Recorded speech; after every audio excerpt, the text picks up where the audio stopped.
महिनाभर मी बोललेले भाषण तोंडपाठ करून जरी वाक्य रचना त्यांनी तीच मांडली तरी सुद्धा मी उमेदवारी अर्ज भरणार नाही.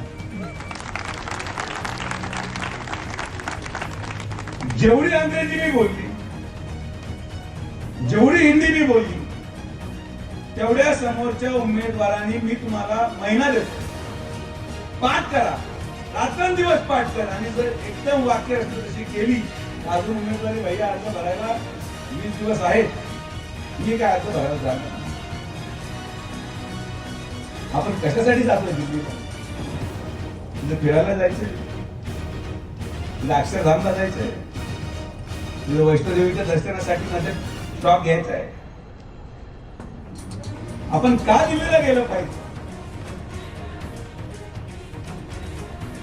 त्यामुळे या नगर जिल्ह्याच्या जनतेला माहिती आहे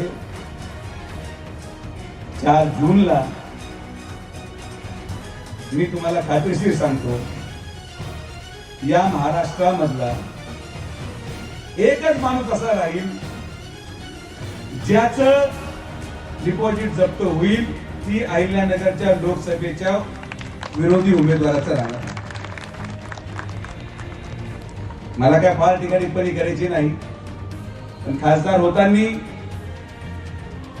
जेव्हा आमदार संग्राम भैया आमदार झाले आणि मला भेटले, आम्ही बसलो आणि मी त्यांना विनंती केली की आमदार साहेब, आपल्याला आता आपले मतभेद विसरून ज्या गोष्टीसाठी मला निवडून दिलं, ज्या गोष्टीसाठी जनतेने तुम्हाला निवडून दिलं, हे आपल्याला एकत्रित करायचं आहे. निर्णय झाला आणि या निर्णयाचा परिणाम पहा की जेव्हा एक वेगळ्या वेगळ्या पक्षाचे 2 लोक एकत्रितपणे काम करतात तेव्हा 15 वर्ष रखडलेला फ्लायओव्हरही पूर्ण होतो, 10 वर्ष रखडलेला बायपासही पूर्ण होतो, अनेक वर्षाची रखडलेली पाणी पुरवठा योजनाही पूर्ण होती, अनेक वर्षाला मंजूर झालेलं आयुष हॉस्पिटलही पूर्ण होतं आणि असे अनेक कामं माननीय आमदार संग्राम जगतापांनी निवडून केले, ज्याचं स्वप्न या नगर शहराच्या गोरगरीब जनतेने पाहिलेलं होतं. हे स्वप्न पाहत असताना या नगरच्या जनतेला विकास पाहिजे होता.